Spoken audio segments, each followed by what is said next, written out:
Yes, I bought the M1 MacBook Air, and having spent 2 weeks with it, I'm ready to share my impressions with you. But there is one thing. Actually, though I had my hands on all the latest iPads, iPhones and even Android flagships, I didn't really use any Macs since 2015. First, I was okay with the performance of my old school body, early 2015 MacBook Air. I didn't do really anything heavier like editing, motion graphics before the end of 2020 when I started this YouTube channel, and that was the moment when I realized that I need new laptops. And then the M1 MacBook comes. I really had a long way of hesitation and questions before buying it. As you can see, I'm not doing this review after the release of the laptop. Maybe Apple has bought the opinion of all the creators and M1 is not as great as they describe. Maybe I don't need it. Maybe I don't do anything so professional that I would need a new laptop and I would need to spend $1,000. Can I afford it? It's, as I have already said, $1,000. It's quite a price. So I decided I need it. Late May, when my Photoshop crashed again and I had a huge project not saved at all and I had to start it from the scratch, that was the moment when I decided I need a new laptop. And then comes John Prosser. He says that June 7th, new laptops will be released with new colorways, new mini LED displays and M1X inside. Do I need to wait? I decided to risk and buy this very laptop, and I now realize that I did the right thing, because from the moment I bought it, it was 20-something of May till the 7th of June, I had to make a few projects, and I even rendered one video, the one about iPad Air 4. You can watch it, I link the video in the description. So yeah, I think I did the right choice, and gosh, it feels so new.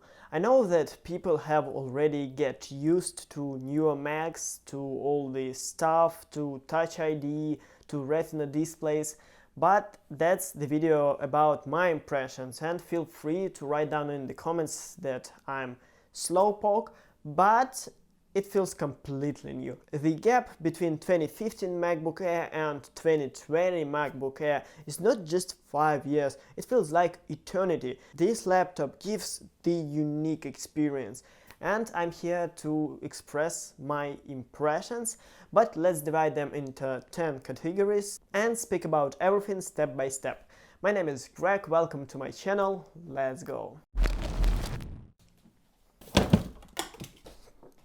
The first thing you notice after unboxing the laptop is the box, and actually here it's really small, like tablet size small. The laptop inside is really not a big one too. Actually, it is noticeably smaller than my previous MacBook Air, which is great in terms of mobility. And the build quality here is really a strong point because nothing is shaking, the display is so smooth, the mechanism, the hinge, yeah. And I bought the space gray color because I have already had silver and I needed something new, and gold is nice, I like gold, but I think it's a bit too loud for me to look it on a daily basis.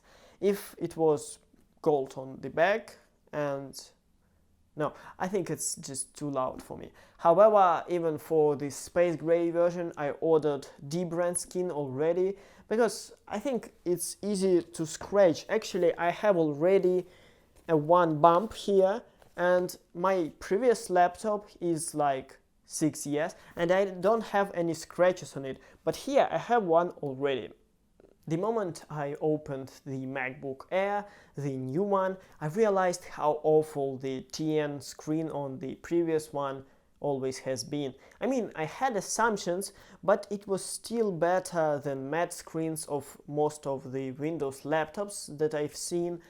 But yeah, the lack of resolution, the catastrophe lack of resolution was noticeable.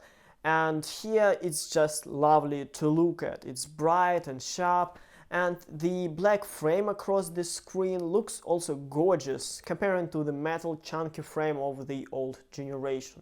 2020 MacBook Air has practically the same keyboard as the previous generation, I mean the 2015 MacBook Air, but it's on paper because actually I noticed the difference. First, it's more matte. Maybe mine was shiny because I have been already using it for 6 years, but I don't think so. It also has a lower profile, so it's less clicky and less loud, and you don't wake all your roommates while you typing. Another huge change is the trackpad, and by huge I mean it, because it's really big. It's so big that even after 2 weeks I still can't get fully used to it, and I accidentally press it from time to time by my thumbs. And actually it is the first laptop I use with 3D touch or force touch, call it whatever you want, and absolutely love it with all my heart. Because first of all, it gives you some functionality, like you can pre-open links, and it gives you haptics in programs like Premiere. It gives you the same haptics that your Clocks app gives you on your iPhone. And the second thing I love about it is that it's less loud. It's not as clicky, just like a keyboard, and you can use it in a complete silence. If you move from the Mac as old as I had, you'll probably notice that there is something missing, and yeah, I'm talking about the ports, because here you only have 2 USB Type-Cs and 1 mini jack, which is not enough for many of you. But though I was concerned about it before buying the laptop, I now understand that it's really not a problem for me, because I got the dongle. Actually, I use Baseus hub that gives you 7 ports and connects just to 1, and it's great because now I can unplug all my devices like screen, USB drive, what do I also use? Unplug all my devices at one time, just unplugging one USB Type-C. I really like it. Fingerprint scanner here is fast and even faster than some Android flagships have. It's easy to pay, easy to unlock the MacBook, and cutting short, I love it. The next big change comparing to all the previous Macs is not noticeable from the first glance. Actually, this laptop is completely fanless. There are no fans at all inside. So that even after heavy tasks like rendering 3D stuff or editing, it's completely silent. Before that, I had to edit all my videos with noise cancellation on, and now I don't have to. However, the speakers here are not that great. I don't say they were in the previous generation, but actually I would like them to be more loud. Even the 2018 iPad Pro has the better overall audio system, and it's noticeable. Thanks God, I mostly use my headphones to listen to music, to watch the videos and all that stuff, but if it is a concern for you and you like to create or watch stuff with no headphones on, make sure you buy the MacBook Pro.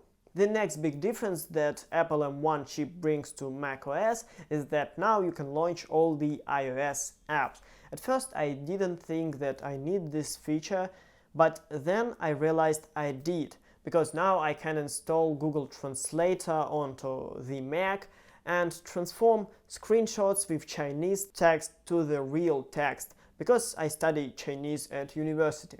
I know that macOS has its own optical character recognition apps, but they all are pricey and Google Translator is free. But eventually I installed the macOS 11.4 update and it fixed the loophole I used by installing the apps from iPhone by iMazing. And if you know any ways to install iOS apps that are not present in App Store on Mac, make sure you write down it in the comments below. I really need it. And last but not the least is the reason that I gave up trying to convince myself that I don't need to buy a new laptop. The performance. And here it's absolutely amazing. What else did you expect? 1080p, 4K, it really doesn't matter. Premiere, smooth. Photoshop, smooth. Blender, well, there are some problems if you try to texture paint live on a 3D model, but come on, it's a fanless laptop. I couldn't be happier with the performance of it, an absolute beast. To sum up, I'm really amazed and astonished by this laptop. I know that 5 years is much in tech world, but I didn't really think that the difference between my old school 2015 MacBook Air and this 2020 MacBook Air would be that huge. It's like using two different devices. It's like buying a sports car after using bicycle, a broken one with no wheels. So I'm not sure that there is an idea behind this video. I just wanted to share my impressions with you. And if there is by a chance a person that hesitates whether he should or should not buy a new Mac, and whether he will be okay with the lack of ports, with a new architecture, new processor, just grab a new one. It's really worth it. Anyway, thank you for watching. Subscribe for more videos and like this video if you like it. See you in the next one.